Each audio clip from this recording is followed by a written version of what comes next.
Jensen Plowright. Little track with Tim Teutenberg. Soudal-QuickStep, of course, with Tim Merlier.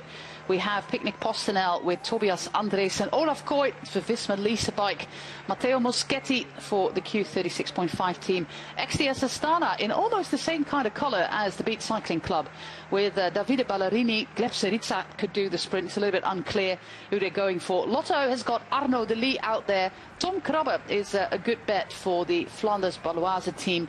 And then Total Energie, Sandy Dujardin, Gerben Thijssen for Intermarché Wanty, and then and Lukas Kubic, of course, for the Unibet Titema Rockets, the Slovakian national champion. And then we have some riders for the teams from the Netherlands who could do a good result in a sprint, and we'll have to wait to see who that is actually going to be. For now, Visma Lease Bike at less than 3 kilometers from the line have a tight lid on things with Bart Lemme, Julien Vermoten, Laporte and Olaf Kooi behind him. Then a little bit of a train of the Soudal-QuickStep with, of course, Bert van Lerbergen and Tim Merlier. Tim Merlier, of course, not in that European Champions jersey anymore. Sadly, we're not going to see that for an entire year, since Pogacar is already the world champion, and you cannot wear both. It also doesn't go to the runner-up either, so we will not see that jersey in action. But Tim Merlier back in the Soudal-QuickStep kit for this sprint. And now, Michael, it's all about positioning. There's a lot of shoulder barging going on. Everybody trying to get the best position going into those tight corners, because you said at 600 meters there's still a corner. Yeah, there's a corner at 800 metres, corner at 600 metres. There's a roundabout which we go straight over at a kilometre to go, but it goes into a narrow section of road. So all of these riders, all of these teams know that it's absolutely critical to be in good position, in really key position at a kilometre to go. So there's almost, we've been through the race to 3 kilometres to go, which didn't make a lot of difference today.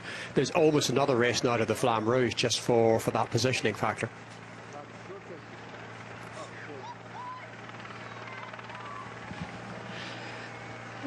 It's going to be a very, very exciting final kilometre.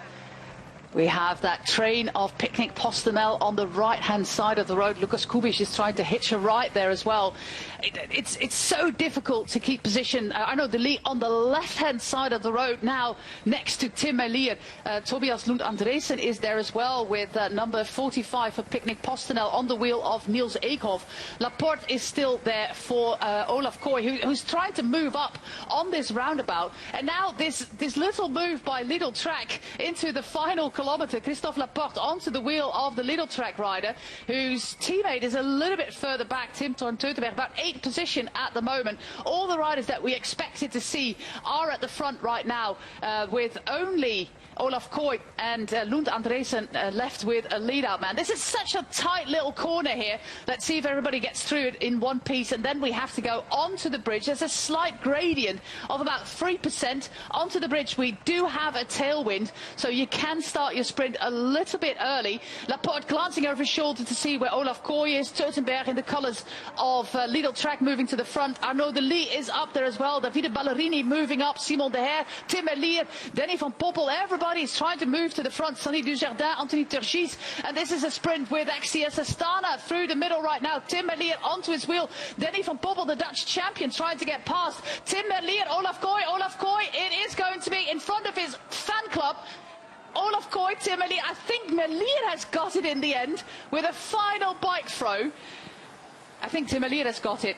And that would be win number 16, I think, for Tim Merlier. Win number 16 for Tim Merlier. And that kind of felt like that was a real mano-a-mano sprint. They both came into that from out of the bunch in different points at almost the same time, and just sprinted one against the other in a style that always feels a little bit old-fashioned. And Tim Merlier just edged it.